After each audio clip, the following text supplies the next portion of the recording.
ये तुमको सहना पड़ेगा, गाली बक्के से हो चाहे प्रेम से हो, सहना पड़ेगा, तुम्हारा इसमें बस नहीं चल सकता। ये आदि दैविक ताप कहा जाता है इसमें, जो प्रकृति या देवी देवताओं के द्वारा मिलता है।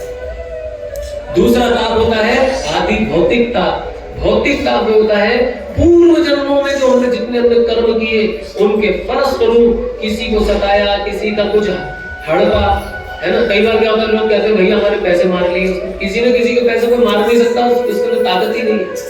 ये सब हमारे पूर्व जन्मों का हड़पाया होता है, जो हमको कलह में झेलना पड़ता है, समझे। कोई किसी का नहीं छीन सकता, कोई किसी को नहीं सता सकता। तो एक व्यक्ति के द्वारा दूसरे व्यक्ति को जो दुख दिया जाता है, चाहे वो अपने रिश्तेदार हो, परिजन हो, भाई हो, बंधु हो, उसको आदि भौतिक ताप कहते हैं। और इससे भी कोई नहीं बच सकता। जब पांडव नहीं बच पाए, भगवान राम नहीं बच पाए, है ना, कोई नहीं बच पाया, तो हम कैसे बचेंगे। इसको आदि भौतिक ताप समझ करके हमें स्वीकार करना चाहिए। और तीसरा होता है आदि आध्यात्मिक ताप। कौन सा होता है?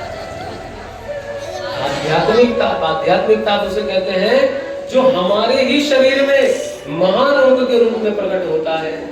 जैसे हो जाता है ना, किसी को कैंसर हो गया, किसी को डायबिटीज हो गया, किसी को किडनी इंफेक्शन हो गया, ब्रेन हेमरेज हो गया, ये सब चीजें होती हैं।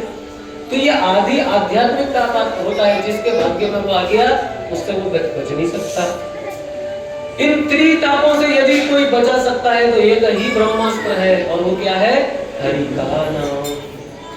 सीताराम सीताराम सीताराम कही, जाहि विधि राखे राम ताहि विधि रही। हम अपने पापों को और बढ़ा लेते हैं। वो कैसे? कि जब हमारे पर दुख आता है, किसी भी व्यक्ति के द्वारा यदि हमारे पर कष्ट आता है, तो हम क्या करते हैं? कोसना शुरू कर देते हैं। कोसने के कारण क्या होता है कि वो जो हमारे पर दुख है वो और लंबे समय तक रहेगा। क्यों? क्योंकि भगवान की व्यवस्था से हमें मिल रहा है। भगवान की व्यवस्था को यदि हम कोसते हैं तो उसकी आयु और बढ़ जाती है, और ज्यादा कुछ झेलना पड़ेगा। हमें सहर्ष स्वीकार करना चाहिए। जब कुंती महारानी उन कौरवों को नहीं कोस रही, पांडव लोग कौरवों को नहीं कोस रहे, तो जरा सोचिए, भगवान राम ने नहीं कोसा, माता सीता ने नहीं कोसा, है? तो फिर हमें भी नहीं कोसना चाहिए, बस सहन करना चाहिए। भक्ति करना इसलिए कठिन है कि सहन करने की भावना सबके अंदर नहीं है। सहन करना चाहिए। जो सहेगा वो रहेगा, समझे? जो सहेगा वो रहेगा। अन्यथा लोग भक्ति पथ को छोड़ करके, हमने बहुत सारे लोग देखे, हमने देखा कल तक तिलक लगाते थे, चोटी भी पहन थी उनके, माला जपते थे, पता सब छोड़ दी। हमने कहा भैया छोड़ क्यों दिए? बोले प्रभु जी हम इतनी सेवा करते थे, इतनी भक्ति करते थे, एकादशी व्रत का पालन करते थे, हाँ? लेकिन हमारे पिताजी की तबीयत खराब हुई, हमने भगवान से बड़ी प्रार्थना करी, लेकिन भगवान ने हमारी प्रार्थना को नहीं सुना, हमारे पिताजी मर गए। इसलिए मैंने भगवान की तरफ से मन को पूरा हटा लिया, मैंने सब भक्ति छोड़ दी। हमने कहा वेरी गुड, ताली बजाओ भैया तुम्हारे लिए, तुम तो बड़े अच्छे भक्त हो।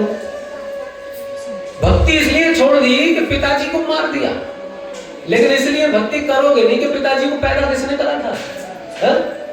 पिताजी दिए किसने थे? अरे दिए भी तो उन्होंने थे, या तूने पैदा करा अपने बाप को? बताओ। अरे बाप को सबके बाप ने पैदा करा, अब उन्होंने अपनी संतान को ले लिया, तेरा क्या गया जो तू इतनी टेंशन में है? अरे बाप को तो छोड़, बाप के बाप भी गए और तू भी जाएगा। तू बचने वाला है क्या? तू भी जाए, है ना? सब जाने वाले हैं। इसीलिए 12 वर्ष तक कठिन तपस्या किया उन्होंने, और उसके बाद भी दुर्योधन को चैन नहीं पड़ा। एक दिन दुर्वासा जी को भेज दिया उनकी कुटिया पे। दुर्वासा जी आए थे हस्तिनापुर, दुर्योधन ने बड़ा सत्कार किया, उनको भोजन खिलाया, और खिला करके जब वो प्रसन्न हुए तो उनसे कहा कि गुरुदेव आपसे एक प्रार्थना है।